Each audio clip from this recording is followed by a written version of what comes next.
नमस्कार। अभिवादन स्वीकार करें आदर्श तिवारी का। सड़कों पर दिख रहे लोग, सीआरपीएफ की चलती गाड़ियां और बीजेपी के दफ्तर में लगी आग, ये तस्वीरें लद्दाख की राजधानी लेह से 24 सितंबर 2025 की आई हैं। लद्दाख को पूर्ण राज्य का दर्जा दिलाने के लिए प्रदर्शन चल रहा था। ऐसे प्रदर्शन 2019 के बाद से कई बार हो चुके हैं। इस बार 14 दिन से चली थी एक भूख हड़ताल। मांग थी कि लद्दाख को पूर्ण राज्य का दर्जा दिया जाए और उसे संविधान की 6th शेड्यूल यानी छठी अनुसूची में शामिल किया जाए। इस भूख हड़ताल को लीड सोनम वांगचुक कर रहे थे। सोनम वांगचुक एनवायरमेंट एक्टिविस्ट हैं। लद्दाख के लिए मांग लंबे समय से उठा रहे हैं। 14 दिन से सोनम वांगचुक अनशन पर थे, मगर 15वें दिन उनके समर्थक हिंसक हो गए। नेपाल में हुए तख्तापलट के बाद से सबको जेनजी प्रोटेस्ट से का जो ये टर्म है वो पसंद आ गया है, ट्रेंडिंग भी है। सो लद्दाख के प्रोटेस्ट को भी जेनजी प्रोटेस्ट कहा जा रहा है, क्योंकि यहाँ भी बड़ी संख्या में छात्र सड़कों पर उतर आए हैं और हिंसक भी हुए हैं। पुलिस से झड़प हुई है, गाड़ियों में आग लगाई गई है, हिल काउंसिल की बिल्डिंग पर पत्थरबाजी हुई है और बीजेपी के दफ्तर को भी आग लगा दी गई है। प्रदर्शनकारी बीजेपी को चुनावी घोषणा पत्र की याद दिला रहे हैं, जिसमें लद्दाख को पूर्ण राज्य का दर्जा देने और छठी अनुसूची में शामिल करने की बात कही गई थी। हिंसक प्रदर्शनों के चलते सोनम वांगचुक ने अपना अनशन खत्म कर दिया। आज बात करेंगे इसी प्रदर्शन की और पूर्ण रूप से संतुलित विश्लेषण करेंगे। 5 अगस्त 2019 को गृह मंत्री अमित शाह ने जम्मू कश्मीर से अनुच्छेद 370 और 35A को निरस्त कर दिया था। इसके बाद जम्मू कश्मीर को 2 केंद्र शासित प्रदेशों में बांटा गया, एक जम्मू कश्मीर और दूसरा लद्दाख। दोनों केंद्र शासित प्रदेश बने। दोनों ही केंद्र शासित प्रदेश पिछले 6 साल से स्टेटहुड की मांग कर रहे हैं। जम्मू कश्मीर में तो विधानसभा चुनाव हो गए, उमर अब्दुल्ला मुख्यमंत्री भी बन गए, मगर लद्दाख की मांग अभी भी जारी है और इसको लेकर समय समय पर विरोध प्रदर्शन होते रहे हैं। 10 सितंबर को एनवायरमेंट लिस्ट सोनम वांगचुक ने अपना अनशन शुरू किया था। भूख हड़ताल पर वो थे। यह अनशन 35 दिन तक चलना था। केंद्र और लद्दाख के प्रतिनिधियों के बीच 6 अक्टूबर को बातचीत का एक नया दौर भी शुरू होता है। इसमें लेह एपेक्स बॉडी यानी LB और कारगिल डेमोक्रेटिक अलायंस KDA के सदस्य शामिल होंगे। अब कल क्या हुआ ये जान लेते हैं। सोनम वांगचुक के समर्थन में बड़ी संख्या में लोग लेह की सड़कों पर आ गए। कुछ युवाओं ने लेह हिल काउंसिल की इमारत पर पत्थरबाजी कर दी।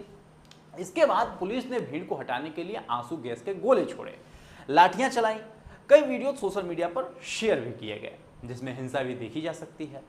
इसी दौरान प्रदर्शनकारियों ने लेह में जो भारतीय जनता पार्टी का ऑफिस है उस पर आग लगा दी। कुछ वीडियो में ये देखा जा रहा है कि बीजेपी ऑफिस से झंडा भी हटाया गया है। सोनम वांगचुक ने इसके बाद वीडियो जारी किया, इसे जेनजी का प्रोटेस्ट बताया और कहा कि वो पिछले साल से ये जो लोग हैं वो बेरोजगार हैं। आज जो हुआ है उनके गुस्से ही का नतीजा है। साथ ही उन्होंने एक वीडियो जारी किया जिसमें वो अपने साथियों को संबोधित करते हुए दिख रहे हैं और अनशन समाप्त करने की एक घोषणा कर रहे हैं। अब जानते हैं कि सोनम वांगचुक की और प्रदर्शनकारियों की मांगें क्या है। इंडियन एक्सप्रेस में खबर छपी है कि वांगचुक की अगुवाई में जो प्रदर्शन कर रहे हैं उनकी 4 मांगें हैं। पहली मांग है कि लद्दाख को पूर्ण राज्य का दर्जा मिले। दूसरा है कि लद्दाख को संविधान के छठी अनुसूची में शामिल किया जाए। तीसरी मांग है कि कारगिल और लेह को लोकसभा सीट बनाया जाए और चौथी मांग यह है कि सरकारी नौकरी में स्थानीय लोगों की भर्ती की जाए। मांगें पूरी ना होने की वजह से प्रदर्शनकारियों ने कल बंद का आह्वान भी किया था। इसी शटडाउन के दौरान हिंसा भड़क गई। अगर लद्दाख छठी अनुसूची में शामिल हो जाता है तब क्या होगा? ऐसा होने पर यह होगा कि लद्दाख की अलग तरह की स्वायत्तता होगी। संविधान के अनुच्छेद 244(2) और 275(1) उसमें विशेष व्यवस्था दी गई है। जम्मू कश्मीर राज्य का हिस्सा होने पर लद्दाख के पास यह विशेष अधिकार था। सोनम वांगचुक ने कहा कि बीजेपी ने 2020 के लद्दाख हिल डेवलपमेंट काउंसिल चुनाव में अपने घोषणा पत्र में छठी अनुसूची को लागू करने का वादा किया था, मगर वो वादा अभी तक पूरा नहीं किया गया है। पूर्वोत्तर के कई राज्य ऐसे हैं, असम है, त्रिपुरा है, मेघालय है, मिजोरम है, जहां आज भी यह विशेष व्यवस्था लागू है। इसका फायदा होता यह है कि यहाँ इनका अपना प्रशासन होता है। इसे लागू होने के बाद खास इलाके में कामकाज को सामान्य बनाने के इरादे से स्वायत्त जिले भी बनाए जा सकते हैं। एक और मुद्दा यह भी है कि केंद्र शासित प्रदेश बनने के बाद जम्मू कश्मीर में तो विधानसभा बची हुई है, लेकिन लद्दाख में विधानसभा नहीं है। पहले यहाँ से 4 एमएलए चुनकर जम्मू कश्मीर विधानसभा में जाते थे, लद्दाख का प्रतिनिधित्व करते थे। लोगों के आक्रोश का एक बड़ा कारण यह भी है कि इनका आरोप यह है कि अब बात सरकार तक पहुंचाने का कोई उचित माध्यम नहीं रह गया है। सरकार ने जितने वायदे किए थे वो सभी बेदम साबित हुए हैं। कारगिल डेमोक्रेटिक फ्रंट के नेता हैं सज्जाद कारगिली, एक्स पर उन्होंने लिखा है कि लेह में जो कुछ भी हो रहा है वो दुर्भाग्यपूर्ण है। लद्दाख जो कभी शांतिपूर्ण था, अब सरकार के केंद्र शासित प्रदेश बनाने के असफल प्रयोग के कारण हताशा और असुरक्षा की भावना से ग्रस्त है।